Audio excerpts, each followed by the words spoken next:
ni VP Sara bilang susunod na presidente panalip sa halis na bangat na Pangulo. Tama ba?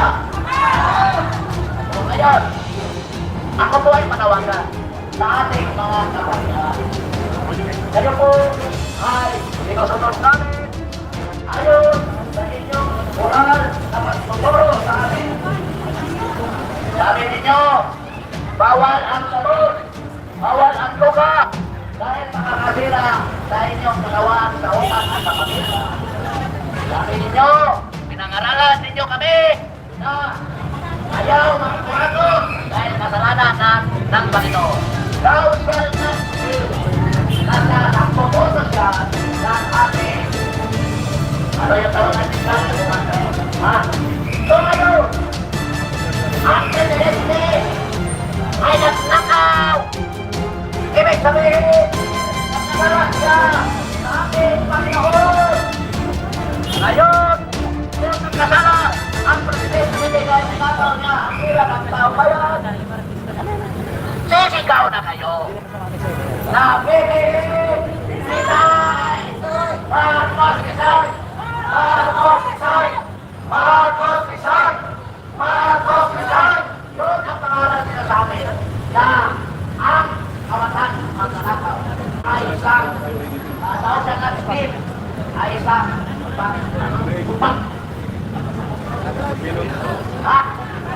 pagdabag na utos ng Panginoon. Hindi pagdabag na utos. Dapat. So ngayon, let us not break the law of the truth that has been placed to us by God, that no shall escape in a crime against God. So we hope ang ating kamalian ng PPP manawagan na ang Marcos Rizal, Marcos Rizal, Marcos Rizal, Marcos Rizal. Ating nanyo, si Ivy Marcos, kapatid ni Momo Marcos, ay nasi. Mega love shout out po sa lahat. Nandito po tayo ngayon sa mga etos ng mga kababayan. Momo, bumaba ka na.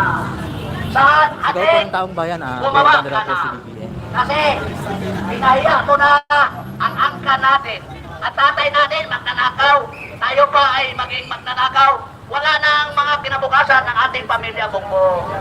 Ang mga apo natin, ang mga anak natin ay kahiya na ang kanila Ayan, sa 9,000 live naharapin viewers po sa natin, bansa maraming nito. salamat po. Maawa ka Thank you bumbong sa- sa ating pamilya. Ito, slide Bumaba po. na lang tayo. Dahil ikaw ay adik, Pinanawagan ang po pamilya ang mo ay adik. agad pag-design You are ng consuming 29 Dahil grams ito sa- a day per person, kasi per nabalik po family. ni, Isa si Ivy Marcos Sandro, kagabi. si Simon, sino ba yung isa? Si Lisa. Tag 29 grams consumption of cocaine a day. Nasisira na talaga ang pamilya yan.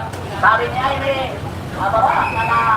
Dahil, sabi naman ni Ivy, Romualdez, pinaya mo ang apelido Romualdez. Magnanakaw! Ikaw ang magnanakaw, nanakaw, hindi kayo kay Bongo Marcos. Sabi yan eh, sabi Sa 14,000 live viewers po, maraming salamat. Saldi ko! Sabi nila, si Saldi ko, bilyon-bilyon pera sa malita, binigay ko kay Martin at binigay niya kay Bongbong Marcos. So ngayon, marami na tayong bisito. At saka, Marcos, hindi ka na makapag-lead sa bansang Pilipinas dahil bangag ka. Hindi na namin alam, kami mga Pilipino, kung saan mo kami dadalhin. Dadalhin mo kami sa pagduduga, dadalhin mo kami sa pagnanakaw. Ano? Buwang ka na, buwang ka na. Baliw ka na. Huwag mo kami idamay sa pagkabali mo. At kung ang ating presidente ay baliw and able to lead us where we want him sana to lead yung magandang, sana magandang kinabukasan, hindi na niya ang magawa. Dahil isa na siyang adik, isa na siyang baliw, wala na siyang utak, dapat na siyang bumaba. Because nakasaad yan sa konstitusyon na ang presidente na wala na sa katinuan, baliw na adik, yan ay bumaba na. And you are a national security threat. You are a national security threat. Matagal ko na ang sinasabi. Sana ang vlogger. Justice pa. Kung kinasan natin ang Marcos Rizal Doon sa ano hotel yun? Dating ano Agentin hotel. Agentin, ubos yun, agentin.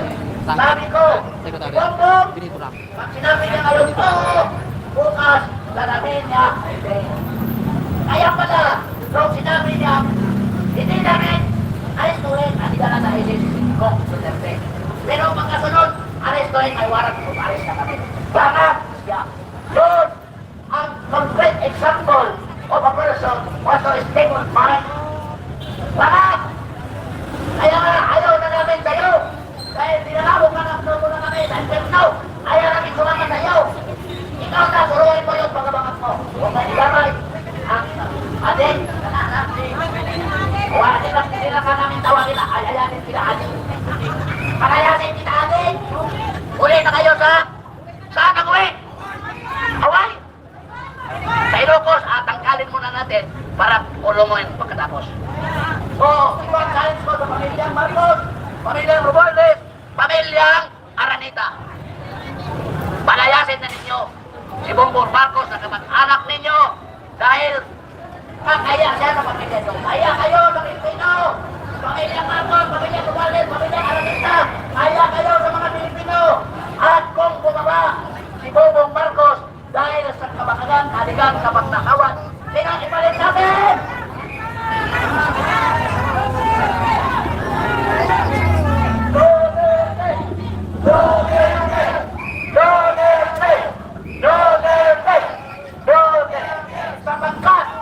Sapagkat siya po ang constitutionally mandated successor and the event the president resign or die.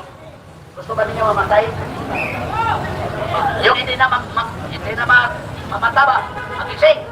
Dahil ngayon, si Bongbong, doble na daw ang 29 grams sa init-it. So sana po, hindi na siya magising bukas at libre na ang Pilipinas. Malaya na ang Pilipinas! Makuha ang Pilipino! Maraming salamat, former Undersecretary Ben Rangel. Mga kababayan, iparinig natin sa buong mundo at sa buong Pilipinas ang panawagang Marcos resign, arestuhin, ikulong. Marcos resign, arestuhin, ikulong. Sabay. One. Ang sigaw natin, Marcos resign, arestuhin, ikulong. 1, 2, 3. Marcos resign, arestuhin, ikulong. Marcos resign, arestuhin, ikulong. Marcos resign, arestuhin, ikulong. Marcos resign, arestuhin, ikulong. Sa mga mamang pulis, mayroon din inyong pusas. Kami na po ang magpupusas kay Marcos. Pwede ba? Mamang pulis, kami na ang magpupusas kay Marcos. Aray ko naman niya mahiyak. Kami na ang aresto kay Marcos. Pwede ba? Marcos resign, arestuhin, ikulong. Marcos resign, arestuhin, ikulong. Sabay. Marcos resign para sa Selda 13. Number 13 ang Selda ni Marcos, ha? Hinahanda na ngayon yun. Sila ni Romualdez.